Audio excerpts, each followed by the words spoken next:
Good evening, everyone. I'd like to welcome you to tonight's artwork presentation. I'm Bonnie Maranka, theater faculty at Lang College. Some people here tonight might be those from the special conference on science for new civic engagement. So if you've made it to this event, just arriving here for tomorrow, welcome also. This is the 13th season of Artwork, which brings innovative artists to Lang to speak about their work. Our guest this evening is David Rothenberg, a jazz clarinetist, author, composer, and distinguished professor of music and philosophy at New Jersey Institute of Technology.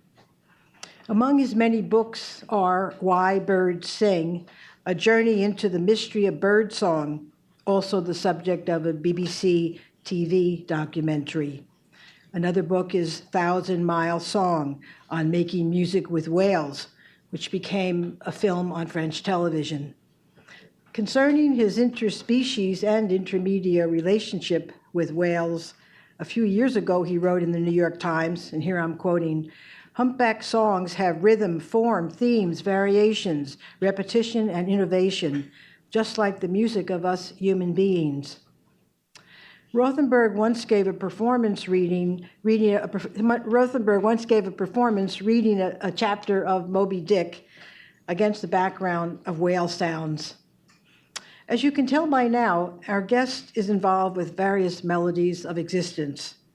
As he writes of his beloved insects in another of his books, Bug Music, How Insects Give Us Rhythm and Noise, the most important thing about them is that they may be the very source of our interest in rhythm, the beat, the regular thrum, and noise. Here at the New School, the home of the great John Cage, we are no strangers to embracing the sounds of paradise. Cage showed that in his words, the whole world sounds. Rothenberg himself believes that the sounds of the world emerge as music. He has been at the forefront of this very special field work, traveling all over the US and to Europe to record and play music with birds and insects. It's nothing for him to fly to Sweden to track down the founder of a cricket orchestra or to collaborate on sound and art installations in Ireland or Estonia in an effort to bring its special knowledge to unsuspecting audiences. This joyful union of science and art has been featured on Radiolab, the PBS NewsHour, and in numerous talks and appearances around the world. Many musicians have joined Rothenberg on CDs for his projects, such as the wonderful Pauline Oliveros and DJ Spooky and Scanner. He had a conversation on animals and music at New York's Explorer Club with the well-known composer and performer Laurie Anderson. This evening, he will speak about his latest project, playing music with nightingales, the beloved songbird of fairy tales, poetry, and opera that is not found in the Americas. What more can I say about someone who lives such a life in nature? In an era when it is possible to have any kind of fruit or vegetable from any corner of the globe in any season, David Rothenberg makes the 17-year wait for the cicadas to appear seem almost sublime. I am already counting the days until 2021. Now I hope you will join me in welcoming our guest for this evening. Thanks, David. Thanks so much. Thanks so much, Bonnie, for that very eloquent introduction. Like you really worked on that. That's like beyond the call of duty. And yeah, so you're going to hear about all these things that you introduced, not just nightingales in Berlin, but going back to the very first moment where I first thought it might be interesting to play music with birds, which is like 19 years ago.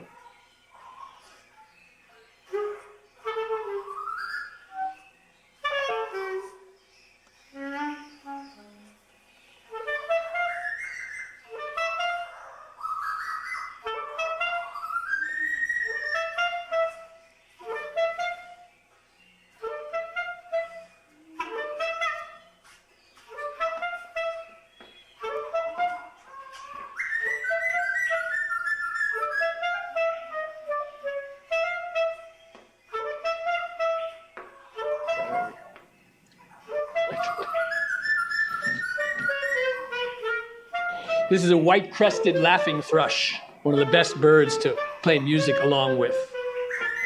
Because until this moment, which is like 6 a.m. in Pittsburgh in the National Aviary, nobody was paying attention to me. Nobody cared. And this one bird suddenly started to interact. Why? What was going on?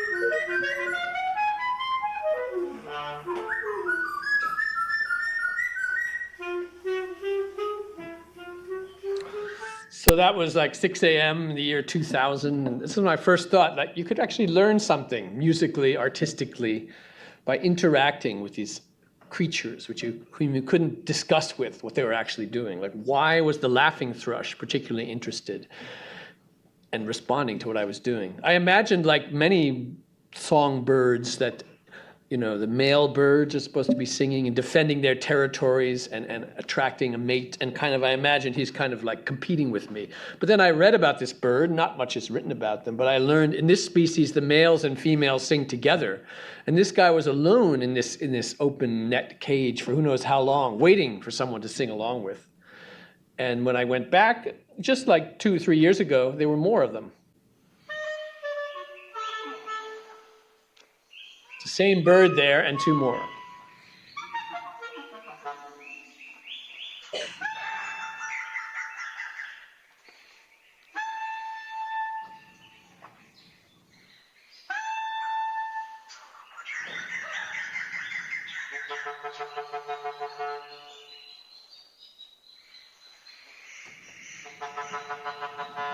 I don't know, do you think he remembers me?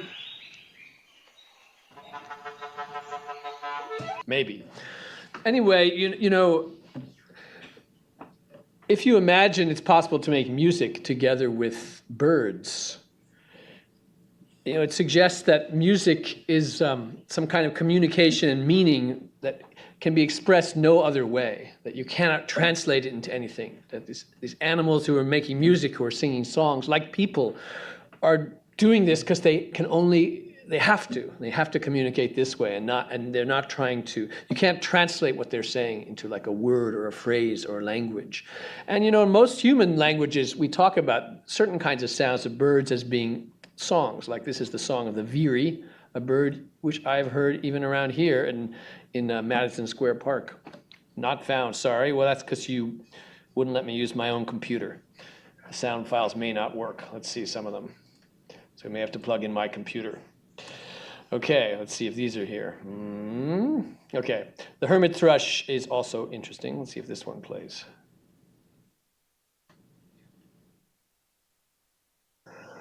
This one you can't hear in Madison Square Park, but maybe Central Park. This is a famously talked about bird. That kind of Thoreau, John Burroughs, even T.S. Eliot wrote about the beautiful song of the hermit thrush. And yet it's so far away from human music. It doesn't immediately sound musical to us. We start to slow it down, it gets interesting.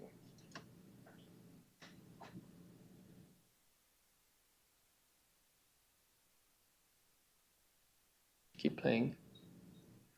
You start to hear that each phrase is like, has a beginning, middle, and end. It has this kind of emotion. I would say it has a kind of feeling. I know some of you are in our class on musical feeling. These birds are not just like machines repeating something all the time. They are really, they are deeply involved with emotion. And if you're a scientist, you want to measure emotions, you can measure that birds release a lot of dopamine when they're singing. They're addicted to it. They need to sing. They have to keep singing.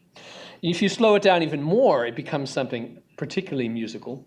I want it to be loud. So what you have here is something called a sonogram that scientists use to turn sound into image. Once you turn the sound into image, you can look at it, and the structure becomes much more clear. Higher up is high frequencies, low up is low frequencies.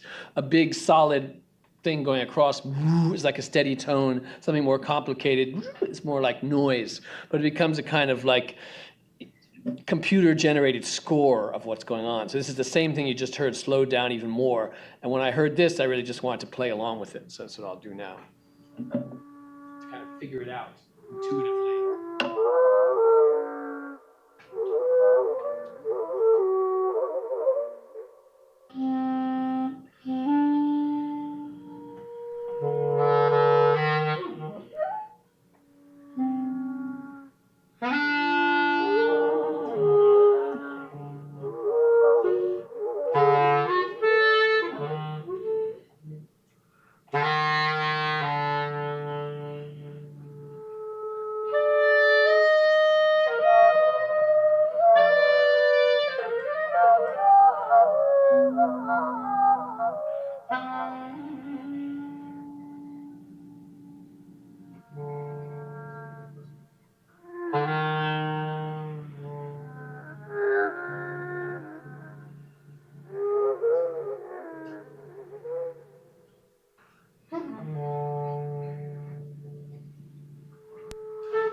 If you slow it down, like into the realm of human speed and rhythm and pitch, that it suggests this whole kind of other world of music. There's scales, there are notes here, but they're not in tune with the scales we're used to playing, but they're there.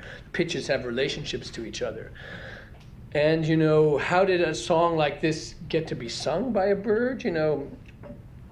Charles Darwin is famous for coming up with the idea of survival of the fittest, that, in evolution, traits in creatures evolve because they help them, find a ways to find their place in the ecological environment and the world where there's resources here and there, that everyone finds their place. It's all useful and practical. But he also realized that evolution produced a lot of weird stuff, just cool, interesting things like peacock's tails and mellifluous, beautiful bird songs. And to explain that, he had to come up with the idea of sexual selection, that one sex in a species just would prefer something over the generations just because it felt like it, just because it liked it. So the females liked when these birds sang longer songs. The Phiri song that you missed, that's a very simple song. It goes, that's all they do. The birds look the same. The hermit thrush evolved a more complex song because the females wanted it. If you read, the evolutionary biologist Richard Prum, he wrote a book called The Evolution of Beauty. He talks further about this. However, one of his most interesting ideas he left out of that book, in which he said that Arthur Danto's essay on the art world, explaining why something like a bunch of Brillo boxes can be art if an artist does it, he says, Arthur Danto said, when Andy Warhol did that, it becomes art because a lot of people started talking about it. They decided it was worthy of discussion in the art world. And Richard Prum said, well, that's the same with peacock's tails. The female peacock just decided this crazy tail was worth evolving and creating a discourse around. So he's the only biologist, pretty much, who thinks that philosophy of art helps understand evolution. Most of his colleagues disagree with him, but it's an interesting idea. Might explain how this weird stuff evolves. If you want to play music with insects, there's a lot of other challenges that are different than with birds. So these are the famous 17-year cicadas, come out once every 17 years. The problem with this project is there's just as many of them inside my clothes as outside. So, Most of the time, there's not so many. I've never seen so many as in this one tree in Lake Springfield, Illinois. What does this noise, you think, have to do with music? Well, we better explain that. Okay, all of you are art students. You know who painted this? Who knows? Anybody know? Nobody. Okay, good. Well, I saw it at the Old Whitney Museum, so it must be like serious art. It's by Charles Birchfield, an American artist who lived in Buffalo. He painted lots of, kind of in the middle of the 20th century, kind of flattish, semi-abstract landscapes. He painted wallpaper to earn money. So the exhibit had a lot of cool wallpapers next to the paintings. Some of the paintings were on the wallpaper, which I thought was nice. But this one was called The Insect Chorus, and he recognized that there's a kind of beauty to the sounds of crickets, cicadas, katydids on a summer afternoon that was kind of, the rhythmic patterns could be visualized, and it would somehow be like the art, like an artistic visual experience of this kind of score, this musical mix of all these insect sounds, even though they're all like noises, like katydids and crickets, all kind of together, and cicadas, the kind that come out every year that are really loud and go, all this kind of stuff. So fireflies, can synchronize these patterns visually the same kind of way that insects make music out of very simple rhythms and patterns. Each individual one doesn't need to know so much to make a musical world. Have you ever seen a snowy tree cricket? They're like this big. They live in the top of trees. You've definitely heard them. They sound like this. A very common cricket sound. But that could be like, one, or it could be like 25 of them. They kind of synchronize together. And this is a piece of music I did, taking one snowy tree cricket and kind of transforming it, playing around with it. Sometimes I play along with this to show you. This is the way cricket synchronized can be turned into a musical experience, but I'm going to move on today. So this is kind of the idea of cricket sounds, one real cricket sound turned into a whole world of things. And then we start to transpose it, other stuff happens. We'll have some more bug music. Okay, so how do they do that? How does that insect synchronize with other ones when it's really this tiny and its brain is really small? It follows the same way fireflies do. They don't have to think too much. All they do is when the firefly sees another light, it gets a little bit closer. Like it tries to get a little closer to it. That's all it knows how to do. And this is called the phase delay synchronization, or even firefly synchronization. And one thing interesting in doing research on this and making music with all these creatures is starting to read all this cool science about how how science understands what animals are doing, making musical stuff. And we decided to make a little a friend of mine is a programmer. We made this little mathematical model. Like, does it really work? Do they all synchronize to each other if you start them going? And if you're any electronic musicians here and you use Ableton Live, you can download a version of this patch that will work. You can synchronize things. So we made all these bugs, different pitches. We let them loose, watch them come in and out of synchronization.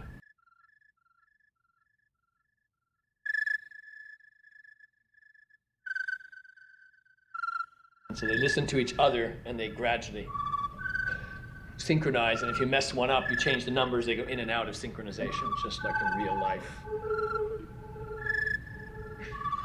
So we're kind of making artificial insect music this way.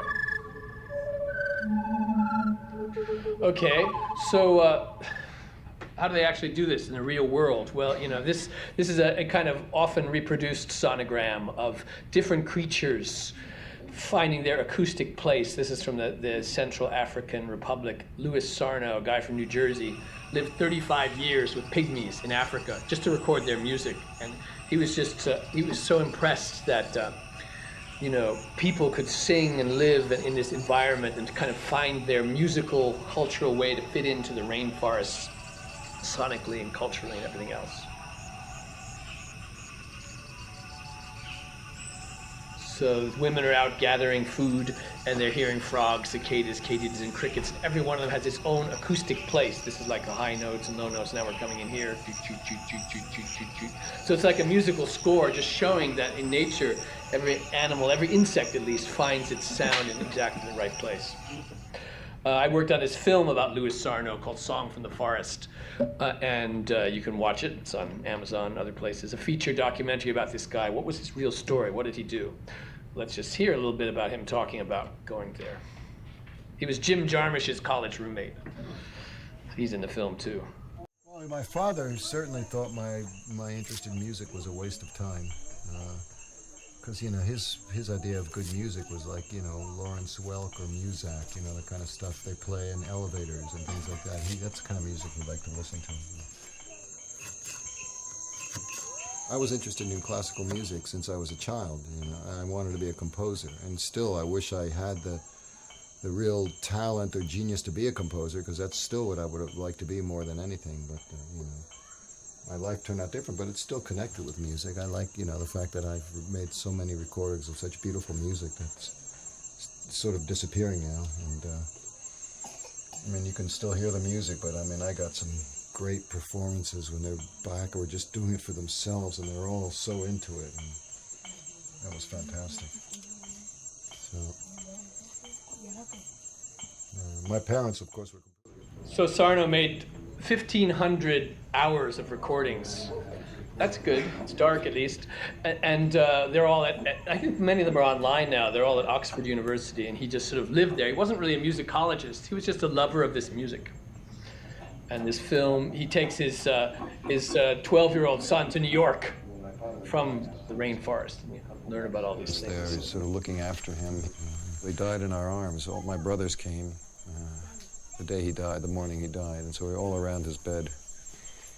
And so, you know, it was a nice bit of closure for me, because towards the end, my father was accepting my life in Africa. Okay, you can watch more of this. Okay, here's like my favorite sonogram ever, which is just this beautiful image of one sound. What do you think it sounds like now that you've seen one of these? Because it's so complex. It obviously has some, because the parallel lines, there's some kind of tone in it, but there's also a lot of noise. This is a very common kind of cicada that you could hear. Not everyone's favorite sound, but if you look at it, it's an amazing musical phrase with a beginning, middle, and end. This definitely has feeling. Although, at least, you know, not everyone's sure cicadas can feel, but the music has feeling. The sound has feeling.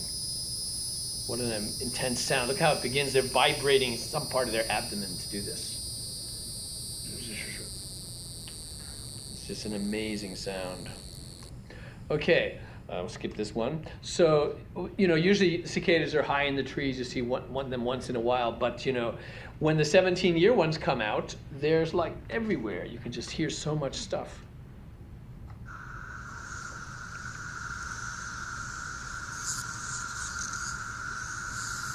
Although at first it might just sound like a lot of noise, you're actually hearing 3 different species. Each one makes up to 4 different sounds. There's up to 12 different specific sounds going on. The most famous is the pharaoh sound. Pharaoh, pharaoh. That's one species. The other species is going. And each of them uses a different musical strategy. The one with the pharaoh sound, they all kind of go together into this drone of. If you have thousands of it turns into one tone. The other one synchronizes in waves, so you hear like. Other than that, they kind of look the same, kind of like this. If you're interested in 17-year cicadas, fortunate for you, you don't have to wait necessarily until 2024, because most years they come out somewhere. So 2019, we have Brood 8 is going to come out. It's a small one in western Pennsylvania. I think it's that green there, if I'm not mistaken. So every year, if you're a cicada chaser, you can go find them. There's like 5 people in the world who chase them all every time. And in my book, Bug Music, I write about some of these guys because they're all pretty crazy. And I like people like that. This is on the cover of the Wall Street Journal, the life cycle of the cicada. They must have thought people in business were interested in boom and bust cycles, and this is worthy of attention. These insects actually live for 17 years. And in my book, I talk about this rush of sound as being like one of the longest rhythms in the animal world. Silence, and then you have to count, and then the sound comes. And these cicadas actually count the years. They know when to come out. They seem to be able to count the fluctuations in temperature 17 times and they come out. Of course, they're not always so perfect, so some of them come out in the wrong years. They just sing. There's nobody around. Where's the party? They missed it. So here's the one sound turned into many.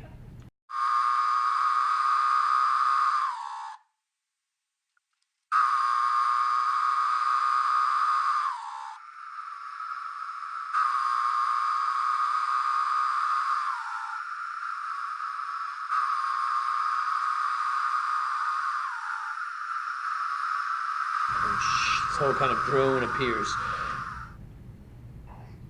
Okay, we'll skip this part. Mating cicadas, you know. Unlike a lot of other animals, you can't really. Actually, I should talk about this. It was generally used to be believed that the males would just make this sound, and the females would find that, and there they would find their mate. But there were so many cicadas, the scientists realized it has to be more complicated. And these two guys, John Cooley and Dave Marshall, they just listened a lot. They watched, and this was 17 years. This is they figured this out in 1996. That there's actually this whole ritual of sound the males and females do. No other insect has a mating ritual this sonically complicated. So the male goes this, and the female, who doesn't have this timbre, they kind of flick their wings. They make this sound, and then the male switches, does it again, calls again. And then here another wing flip. When there's two of them, then it switches to the second call type. A little higher, more repetitive. And then when she flicks again, then it's mating time and switches to this sound. And these guys just watched the cicadas for months and they figured this out. And so you didn't need any special equipment, you just have to go out and pay attention, which is an aspect of science and understanding nature that's often forgotten. At least artists know about it. You look at the natural world and you respond to it. Scientists are used to collecting data and then analyzing it, but this kind of behavior, these guys just went out and observed very closely, and then they figured it out. And that's an interesting kind of science. They also, you can play music with them. They seem to like iPad sounds. You know, maybe the iPad was invented to play music with cicadas. So this is played live with thousands of cicadas. And I wouldn't say they're necessarily immediately responding in this situation, but if you try to make music with literally hundreds of thousands of bugs, you know, it humbles you to be one little voice in the midst of it. Okay, we also took a few of them and played live concerts with them, so then you could you know, no animals were harmed. We just put them on the microphone. They were pretty well behaved, and then the next day we brought them back to that same tree. And then we could kind of sample things with them. Okay. I keep going on to other creatures. This is the motto of the cicada, well understood by ancient Greek philosophers. Sing, fly, mate, die. They also, I found in the course of research, literally thousands of poems translated from Chinese and Japanese about cicadas. Cicadas sing, know not how soon they all will die. Or some hear bug music, some hear people music. All depends on your ears, which is the epigram for my book, Bug Music. So this music is, you know, out there in the natural world. I would say even this noise of cicadas is music because these animals are performing these structured series of sounds with a sense that the performance is where the meaning comes across. You can't say what it means. It just has to be performed a certain way. I don't know how we would define performance here in the new school classes on performance studies and performance art, but it seems like the meaning of a musical performance is something that, you know, has its rules, its structure, its form. It also has its feeling and emotion. It must be performed a certain way. This is how you play music with humpback whales. There we go. Yeah. This is live, played with a whale.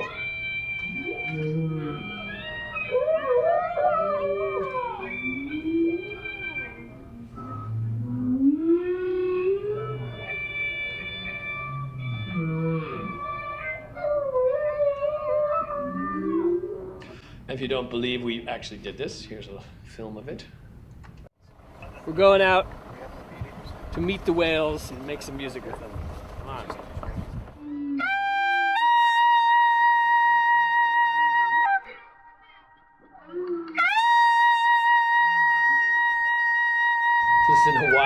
This is probably 8, 9, maybe 10 years ago. So underwater, the sound seems to come from everywhere. You can't tell where it's coming from. The whales are like 1 kilometer apart. You can hear them from 10, 15 miles away. It sounds like they're right there.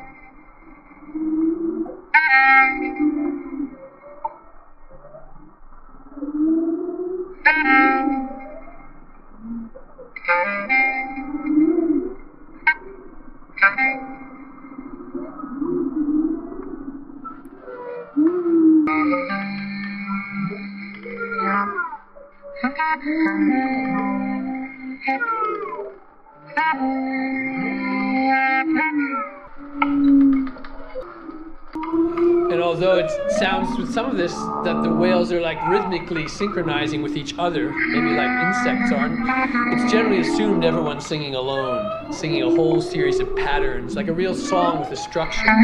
So they're not just grunting or shrieking, they're singing something with a whole pattern and structure.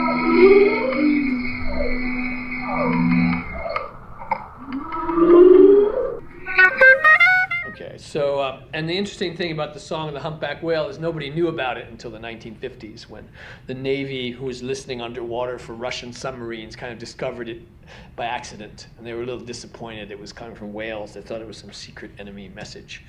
And if you look at the sonogram of a whale, it's kind of like this. You can start to grasp the structure. You know, not just these moans and grunts and farts, but they're organized. Cows and sheep are not going to be so structured when they're making sounds like this. Okay, but at this scale, it's still a little hard to figure out. So Roger Payne and Scott McVeigh were the scientists who decided to decode this, and they printed out these sonograms, which took many, many hours back in 1971. And this is the cover of the journal Science, showing this is the structure, minute by minute. It's 1 minute on each line of the song of the humpback whale. They also said something very interesting and very unusual for a scientific paper. They said the humpback whales emit a series of surprisingly beautiful sounds. Scientists aren't supposed to say things like that. And no paper on humpback whales since says stuff like that. They're afraid to admit that beauty is in there. This is like the structure of the song. They said, look, it's organized in units and phrases, and it also changes from year to year. Very strange. Other animals don't do stuff like that. Why do they change the song? They all change it together. Why? Well, no other animal does stuff like that. It even changes from month to month. They also said people have to hear this, so we can't just be scientists about it. And so they got the Navy to declassify this, and they released this album. This is the cover. It's like the White Album. You know, Songs of the Humpback Whale. Inside was a 48-page big booklet in English and Japanese telling people you shouldn't kill these animals and make these beautiful songs because, you know, they're almost all gone. And you might think, of course we know we shouldn't kill whales. It wasn't until this record that even environmentalists thought about whales. This was a big sense of music from nature changing our interest in conservation and our general desire to stop killing whales and listen to them. At the same time, there were also these kinds of trippy books in the 70s, Mind in the Waters from Sierra Club Books, to celebrate the consciousness of whales and dolphins. There was artwork, there was poetry, and there were articles by these same scientists would write poetry. The scientists who studied whales then were also poets. They talked about playing music to whales. It was like a normal thing. This is one of my favorite pictures from there about human and whales together in some kind of like vision of the future. And you know, this tradition continues in Hawaii to this day. There's boatloads of people that go out to sing along with whales and kind of join in, and you know, take off your clothes, pull out your didgeridoo, and join in. And then the whales are quite friendly and swimming around. You're not supposed to do this. This is also against the law from the Marine Mammal Protection Act. Don't swim with the whales, because we don't know what it all might do to them. You know, and all kinds of instruments might be brought out. The hydrophones are out. And anyway, so despite all this love of whales, I really felt people didn't really get the structure of this whale song. People still didn't tend to understand how it was all put together. So I tried to say, well, could we visually improve our understanding of the structure of this stuff? So I asked my friend Michael Deal, who at the time worked for Google as a data visualizer, could you make a better whale notation? So this is what he started doing. Take these sonograms. First he take the color for the different sections from that article. Let's add, like, this is a good design problem, any of you studying design. How can we make better notation from music that's beyond the human? So he made these symbols, and then he said, well, we should put it on musical notation because the frequencies kind of relate. And then we make a whole score of a whale song. And maybe people will get this.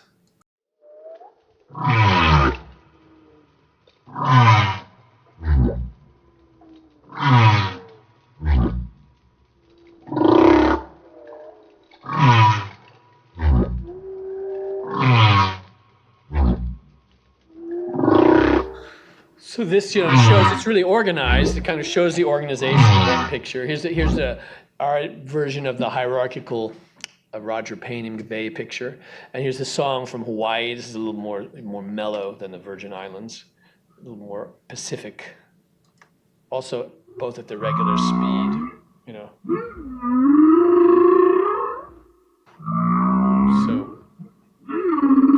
So we can see the organization all in one picture a lot easier than to listen and try and figure out what's going on. We also made this moving sing-along video version.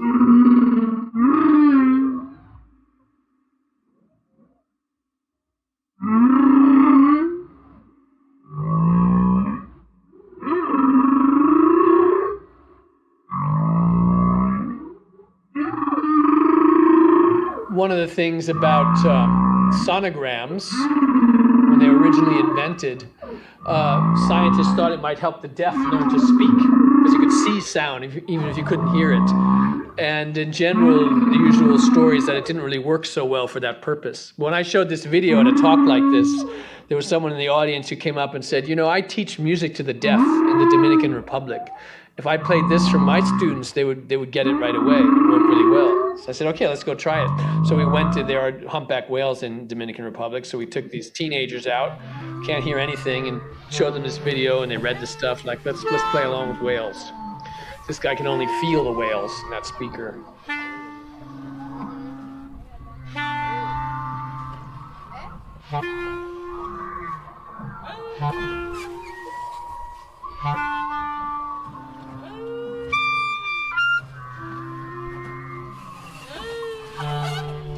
Actually, it worked pretty well. You don't need to hear to understand these kinds of sounds and their structure beyond the human sphere.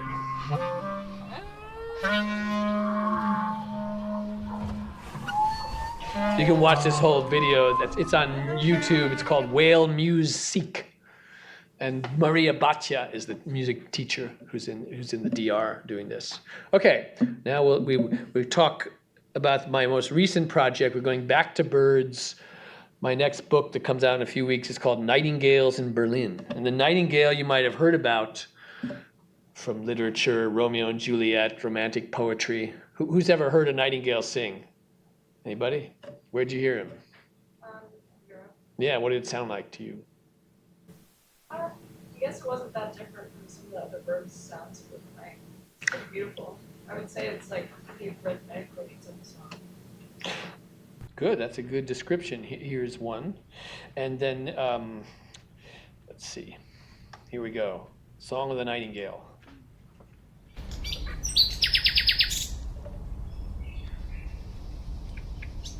After reading a lot about them, I was surprised how rhythmic and short and boop, boop, boop, it kind of was. I imagined they'd be singing long, beautiful melodies, but actually they're very electronic sounding. This is an important sound. That's considered the sexiest sound. That's the one the female nightingales really like, according to some scientists. The scientific paper that reveals that fact says, if that's true, why don't the males just go over and over again and forget about all these other sounds that the females don't like? Why do you think they don't do that? There it is again. Most musicians would say, of course they don't use their best sound all the time, then it would lose its whole effective quality. So nightingales are extremely territorial, and there's a team of scientists studying them, in addition to musicians like me who want to play along with them. And they each have their own territories. In the Treptower Park in former East Berlin, each bird comes back year after year for maybe 5 to 8 years. It's about as long as they live, and they have different sonic qualities. They have different, no different songs. And I know that, for example, that this bird number 7 is one of the best ones. So I've often gone to play along with him, although scientists said, look, you're messing with our birds. Can you please go somewhere else? We're studying these birds. These are ours. And so I said I would do it. But they also decided to collaborate with these scientific teams to try and figure out how could we analyze what's going on. And this is the kind of sense in which music can work together with biology.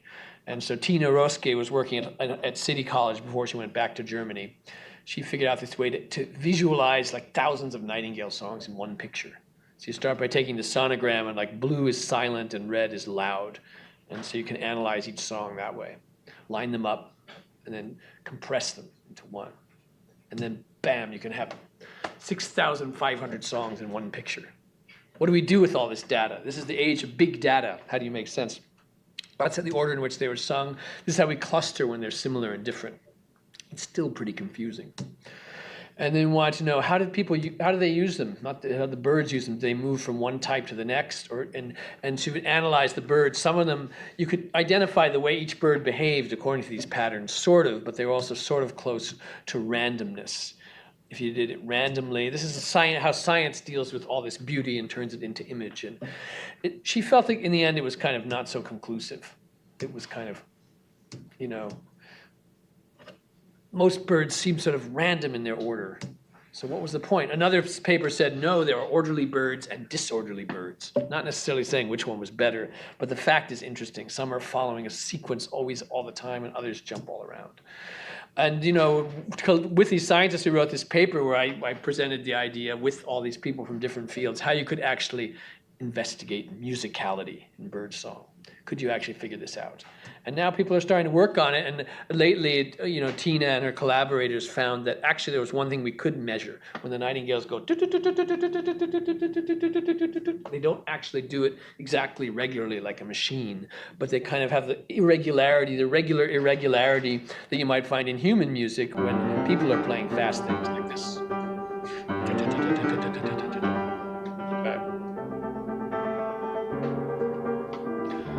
This famous piece, the Earl King, that looks like a whale. The unevenness that you hear in this piano part, it's even, but it's also uneven enough to be musical. And the Nightingales did the same thing, which is pretty cool. That was something that could be measured, and one tiny glimmer of why it is we find this song so beautiful and musical. It's not just exactly mechanical and machine-like. But anyway, I thought it would be really fun to play music live with these birds, so I started organizing all these concerts with different musicians going out in Berlin to the parks at night, because Berlin is one city full of nightingales. And then we started to play along with them. This is Korhan Erel. He's a Turkish electronic musician. He's playing an iPad along with these birds. It kind of sounds like this. He's sort of remixing them live.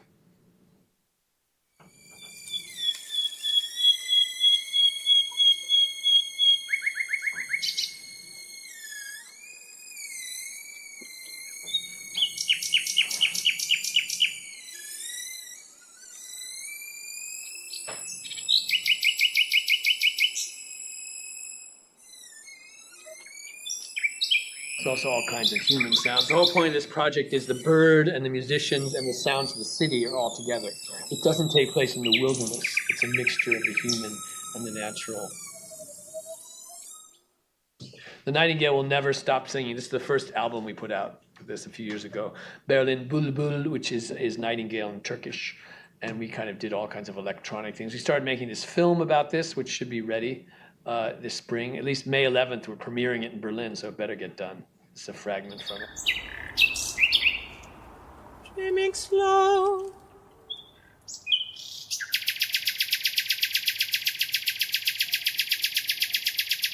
my mind is sitting there, my icy breathing traces of her.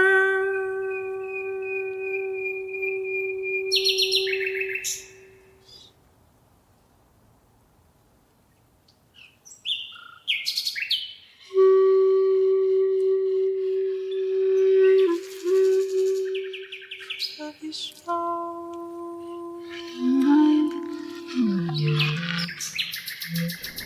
It's the first time I sang with birds and with nightingales in particular. At the end, when you get really into it, you feel like flying, actually. So one thing I really want to do in this project is bring a lot of other people into it and watch what happens and listen when different musicians play along with musicians from other species who they didn't originally think they might be interested in. What happens when someone does it for the first time? What does it sound like after they've been practicing it for months or years and things? And so I tried to bring all kinds of musicians into this. This is the book that's coming out in a few weeks. And but part of this idea of searching for the perfect sound is supposedly what the birds are doing. They're honing and improving their song, trying to get there. And I keep making analogies to other stories and people looking for this perfect sound where humanity and nature are somehow connected. There's many versions of the music. This is like the download Spotify streaming version. These are the musicians on it. You know, Korhan is from Turkey. Volker Langhaus, German, he's playing frame drums. Lembes from France and Estonia. Benedict de Maurset plays the hardanger fiddle, this Norwegian folk instrument. Wasim Muqdad is a Syrian refugee in Berlin. He plays the oud. And Sana is from Finland, violinist. Simin Samawati is a German Iranian singer. Inez Teles is a German opera singer. And everyone in different groups playing together.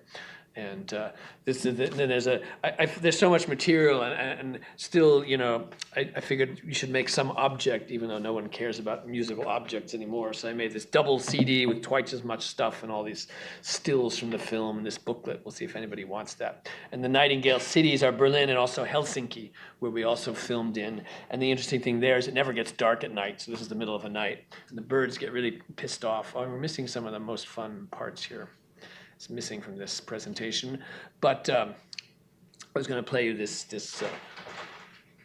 Finnish nightingale kind of pissed off that it's not dark at night, making all kinds of weird sounds. But anyway, I will leave you with this notion that, you know, we had humpback whales and nightingales, and they're both very extreme in the extent of their music. And there's something, you know, structurally and conceptually similar about these songs. That's kind of a surprise. And in this little mix of the sound, you hear a humpback whale that is gradually sped up. This is the actual sound, like we heard before. You know.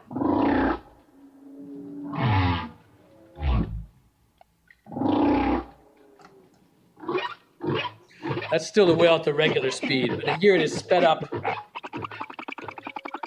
And again, it has this uneven evenness. There's something musical about it not being exact. So the sped up whale is very much like the sound of the thrush nightingale, which is coming in right now. The contrast between long and short. So here's the nightingale. A few slower, short things and the really fast part. Okay, so take the same bird. Let's slow him down into whale territory. It sounds like this. Why? Why do these totally unrelated animals have a sort of similar song? We don't really know. It's like a kind of convergent evolution. But they're both extremes of extreme sexual selection, extreme musicality in the animal world. And you can scientifically try and analyze it, or you can musically like join in with it.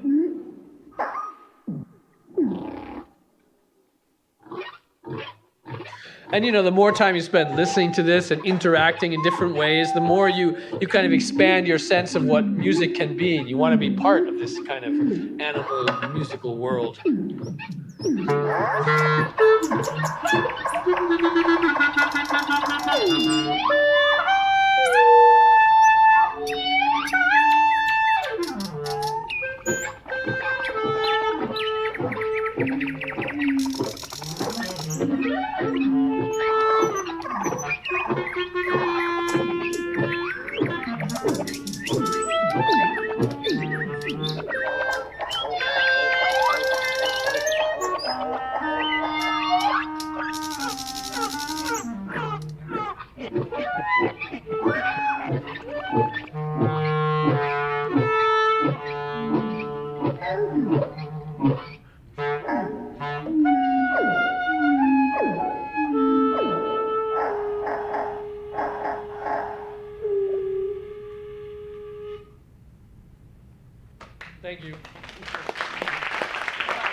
that's probably a good amount of time. More can be said, but all these things you want to know more about. Yes? Less a question and more just an observation. Thank you for a fascinating presentation, and it's gratifying to see how you can blend science and art, the interdisciplinary aspect of this, especially at a time when we need this more than ever. You know, the fragility that we have imposed on the biosphere. So your work goes to show that we are not at the top of a hierarchy, but we are enmeshed in a community of species. Yeah, we're in the middle of it. Yeah, and one thing that I always like to point out is that it's very interesting working with scientists and artists on this project, because science and art have very different criteria for truth. Like I can play one duet with a whale and say, oh, this is really cool, I like it. And you listen to it, and maybe you like it too. Like I can do it once and be successful. And then the scientist will say, but does the whale really respond to you? Let's figure it out. Then you have to do it like 1,000 times and study and collect data and crush it into these pictures and analyze. And it gets like a whole different process. To scientifically say it's interesting, it takes a different kind of work. You know, but there can be one musical example that can be successful. The science is really hard to come up with something conclusive. It's really difficult. And sometimes a lot of people I know trying to work between science and art get frustrated because they have such different approaches. And so it's really, it's easier for an artist to be inspired by anything. So artists to be inspired by science and use something from science. To get the scientists to take art seriously is much harder. But one thing we tried to do is say, most scientific papers about animal sound, they always reinvent how to structure and diagram it every time. They start again from step one. I said, why don't you use the efforts of music, which has been analyzing kind of abstract sounds for hundreds of years? Why don't you use what's already been done instead of starting from square one all the time? You save yourself a lot of effort and time. And it can be hard to convince scientists that they should think in those terms. It doesn't always mean using musical notation, but kind of using the musical approach to notation, things like that. So that's one of the things we've been working on and trying to get people to figure out. Yeah. I was really interested in that like Ableton thing you had said about the Cicadas. Where can I download that? You can get it, from the Bug Music webpage. Supposedly has it, but last time I think I have to fix that link to make sure it works. So if you email me, I'll send you the one that does work. Please do. Yeah, and because and actually I should change the picture in the presentation so you can see, because it does work. I tested it the other day, and it does. You can put in your own sounds and watch them go in and out of synchronization. Yeah, I'd be really interested in using that in my own video. Yeah, and Cool. Thank you. yeah. Yeah. I'm an interspecies minister, and I spend a lot of time with birds praying. Mm-hmm. And I'm also a healer, and I spend a lot of time healing among birds with green peppers. Mm-hmm. And I'm wondering if you haven't thought maybe that rather than performance, what you're doing is more akin to ceremony, creating what indigenous people would refer to as creating sacred space. Yeah, I think I think one could see it that way. That some of that's going on, but I also think there's a lot of just sheer performance going on, like a bird or it's just out there on a branch, just doing this all night in front of whoever's there. It's hard not to see that as a kind of performance because it's so much. Here I am, right there, up here, wanting to be above everyone else and shining for the audience.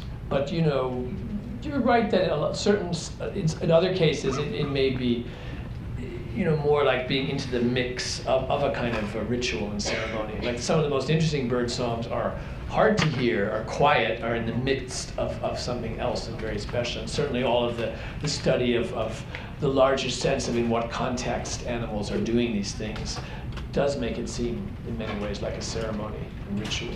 It's interesting to think like where does performance count as that? Where is it separated? I certainly think what we're doing is very much like a ceremony, because you get all these people out at night and you try and find the birds, and they're never singing when you want them or where, so you take a lot of time and people drop out. You have to really want to wait hours, and then it begins, and then you're in this unusual thing. That's definitely kind of ritual or ceremony.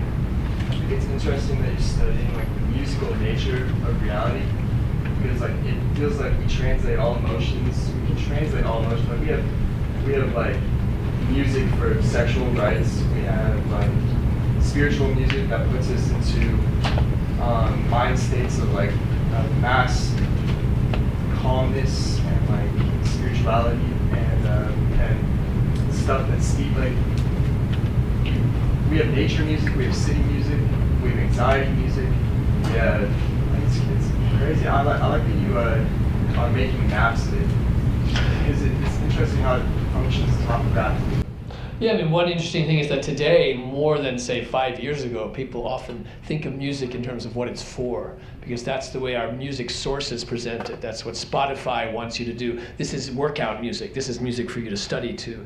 And that's the way a lot of people start to think music must have a purpose. And in a way, it's quite akin to what scientists think about what birds and whales are doing. What is all this for, rather than like the music being something in itself.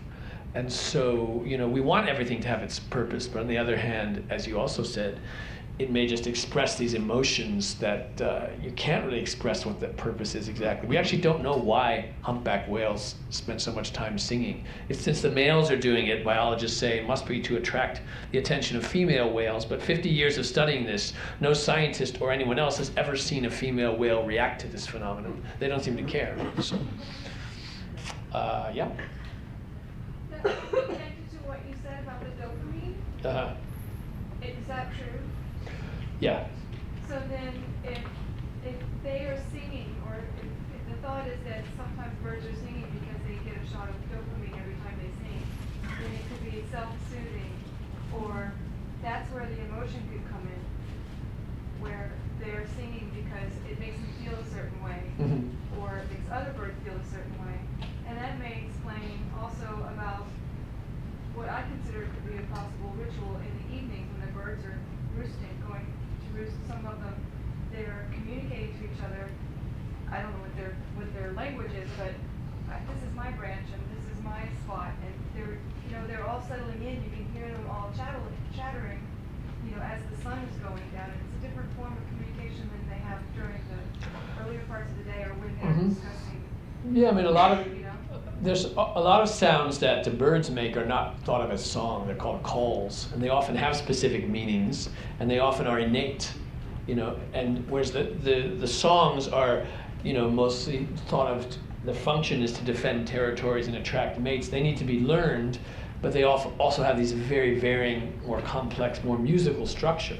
And that's what you'll read in biology texts. Birds sing to attract a mate and defend territory. Okay, so the reason is the same in every species. Why is the actual phenomenon so different? That explanation says nothing about why a nightingale needs to sing all night, or a hermit thrush sings these different phrases, or a chickadee just goes doo-doo.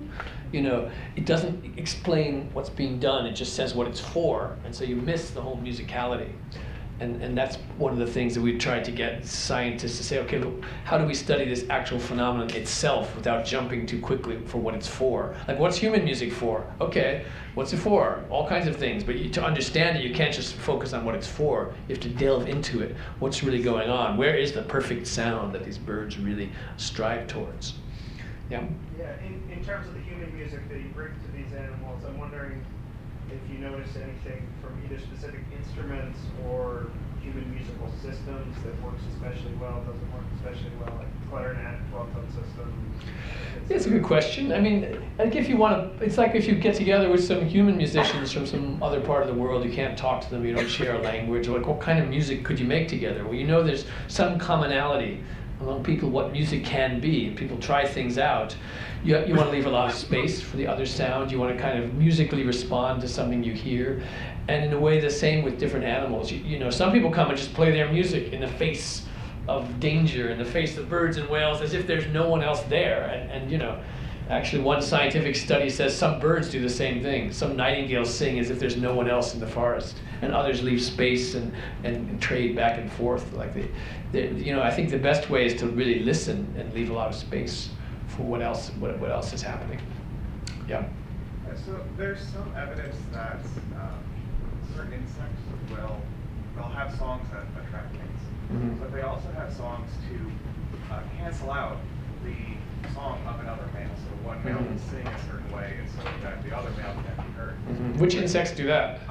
They are tree hoppers. Okay, tree hoppers. A lot of Yeah, that's right. stuff we can't. Yeah, we have a whole tree hopper section in the books. And tree hoppers are very special. They vibrate the branches of trees, and the males and females both make sounds, and they have this whole, a very unusual, very rhythmic, cool sounding way of going back and forth. So my question So- is, when you're playing music to the birds, Mhm. do you get a sense that you are playing with them, or they are mimicking you, or are they trying to basically shut you up? Are they trying to Yeah. cancel you out? I mean, it's a good question. I mean, every, with Nightingales, the same paper says, when Nightingales are trying to defend territories, they try and cancel each other out. When they've established their territories, they leave space back and forth, more peaceful. And when one bird is convinced of his superiority, he just ignores everyone else, just like the three kinds of jazz musicians you might meet if you go to a place somewhere. But, I think musically, I wouldn't try and imitate what they're doing. I try and create something together. I have this belief that these animals are much more interested in a larger diversity of sounds than is usually thought. Like a bird from one species actually listens to all different kinds of species and sort of responds to the whole thing. In science, the only time they talk about this happening is with insects. It's generally believed most insects respond to all kinds of sound. They're not noticing so much their own species. They notice everything else because they're more like little machines responding to vibrations and things. So a lot of science in studying insect sound talks about them listening from one species to another and creating this whole overlapping rhythmic thing without just focusing on their own species. Because they just respond more direct. This is why if you start vacuuming, the cicadas will start to sing, or if a lawnmower begins. They kind of it gets them going. So, but each species is like a world unto itself. We don't really know what they're doing or thinking about. We have a very small sense of what's going on, when we're trying to figure these things out. It's very hard to figure out, and we just know a tiny bit of what's going on out there. And musically, you can find things that you wouldn't expect, like that a laughing thrush is interesting to make music with.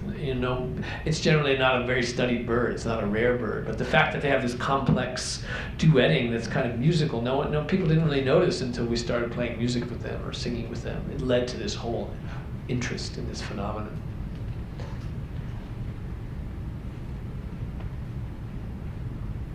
Everything's been said.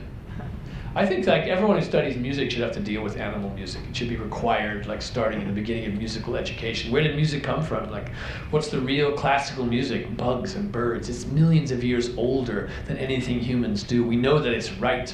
Like, this stuff is somehow necessary. We have no idea what's the best human music or the worst. But we know that these creatures have evolved the need to do these specific things. They're much more sure than we could ever be.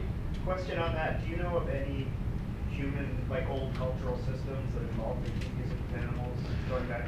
I think it's there everywhere. There's some sense of understanding these sounds as songs and finding a way of joining in. There's various anthropological studies where different cultures talk about what birds are doing. There's a few famous ones. Steve Feld's working in New Guinea, the Kaluli, and then Colin Turnbull. He was studying pygmy sounds, how it connects to nature. And then there's it's not a main area of research, but it's growing, I would say, like acoustic anthropology and cross-cultural, There's a lot of attempts to study whether there are human musical universals or it's all cultural, what we think is pleasant or unpleasant. And there's like linguists helicoptering into remote tribes and trying to see if they like triads and fifths, and they helicopter away and say, And you might say, well, why would anyone do that? To try and find some group of people that's never heard a radio or never heard like Justin Bieber, and then play Justin Bieber for them. Do they like it? So they do that, things like that. What they don't do is listen to their music. Tell us what you think is good. That's less likely to be done. I don't know why, but I think if any humans spend time, if you start taking these sounds seriously or you think they're interesting as music, then you widen your sense of what music can be. And you know, as many musicians are making music by cutting and pasting and playing around with sound today, we have much more fluid sense of what sound can be. We're learning a lot. You know, people are opening up to the possibilities that all these sounds really are musical, much more so. Even when, you know, John Cage, probably when he was at the New School, around the same time said in the future composers will just be making music out of sound. They won't just be writing it down and getting people to play, you know. And now it's happening, he was right. And so it's changing what music is, yeah. I just want to say, I like how you expressed that you thought that you think that they're right, that these insects and these birds and the whales are right in their music because they were here long before we were. And yet we're trying to make music and then go backwards and try to understand what their sounds mean, but we've created sounds on top of this. Yeah, sorry, go on. Yeah. That's it. I just really. Yeah, we should do that because, you know, we're one species that's really interested in what everything else is going on. We can learn from this. You know, humpback whales are most interested in what they are doing, most likely. And then, you know, but we are the species that's interested in everything and can learn so much. And, you know, we're doing it. You know, we're so curious. We're you know, that's one of the best things about being a human being is that you can try and learn about some crazy, wild thing that's out there that no one has noticed before. Like we do stuff like that. And then other animals are more set in their ways, perhaps, which we also admire. We're always admiring the way animals seem to know what's going on, and we're so unsure because for the same reason, because we're all trying to figure it out. We're trying to understand everything. Yeah. I'm trying to ask you something. You wrote about Thomas Saraceno's spider music in my journal. Are you with a lot of the other artists with things like butterflies or? Spiders? Well, I mean, Thomas Saraceno is so special because he gets the spiders to make these artworks for him. And he gets different species of spiders to collaborate that never would live together. He puts them on a frame, they make this beautiful web. He sticks that in an art gallery, you know. And people think, those aren't real spiders, what's he doing? They don't believe it. And then he makes these beautiful photographs of it. And then he uses the spiders in many other ways as a kind of artistic sense. And so it's very unusual in that directness.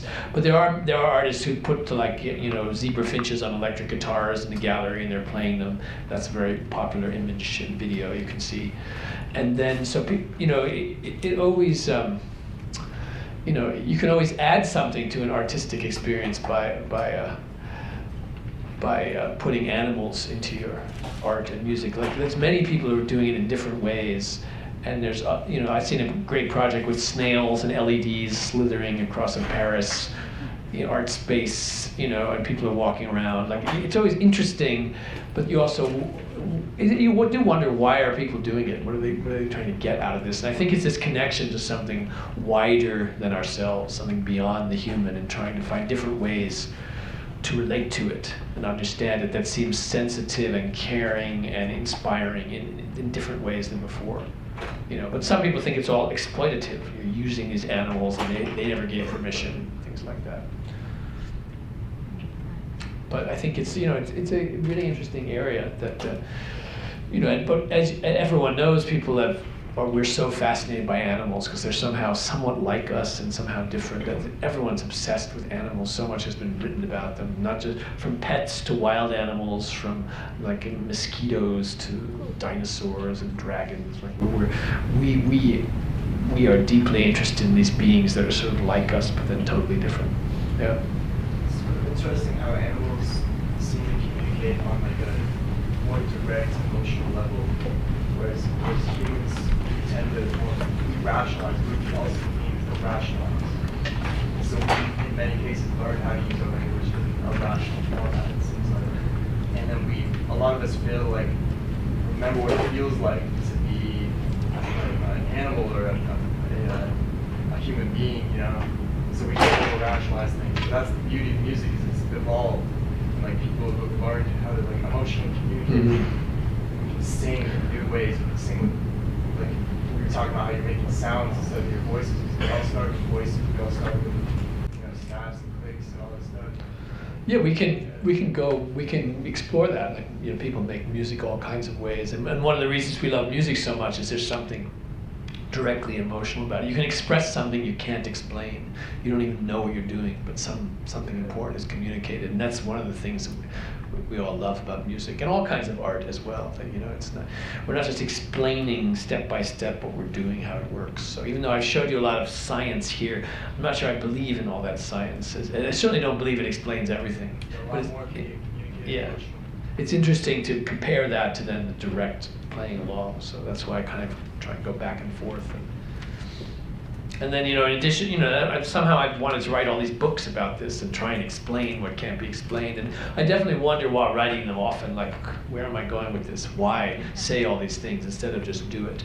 And, you know, over time, the one thing that's changed, I think, one of the things is wanting to get more and more people to come along and do it. I think more people should be thinking this way. More people should be out there, you know, challenging themselves to take their artistic experience out beyond the human limits, the human edge, or to what my friend David Abram calls the more than human world. It's out there, the more than human world. So, yeah. There's a lot of other sounds in nature. I mean, weather. I think I've heard plant sounds and things like that. Does that feel as interesting to you? In some things, the next project I'm doing is about underwater pond sounds, because I tossed a hydrophone, underwater microphone, and listened to a pond, and I heard all these like weird, crazy sounds. Like, what is this? And I asked this expert on this, Jérôme Sawyer at the Museum of Natural History in Paris, what am I hearing here? He says, oh, we don't know. We only know 10% of the sounds in your backyard pond. Like, what? How can that be? Because no one bothered to care about this. I said, okay, I'm going to send people out there with hydrophones, listening, taking notes, and making sense of the other 90%. So that's one thing I'm doing. You hear a lot of the sounds of plants kind of breathing, exchanging gas with the air. You hear occasional weird insects, creatures crawling along, fish, all kinds of stuff. But it all sounds like bizarre electronic music, kind of. And it's not that hard to find these sounds. You just stick an underwater microphone in the pond, you're going to hear stuff. It's a mystery right here. So I like accessible mysteries. Well, thank you very much.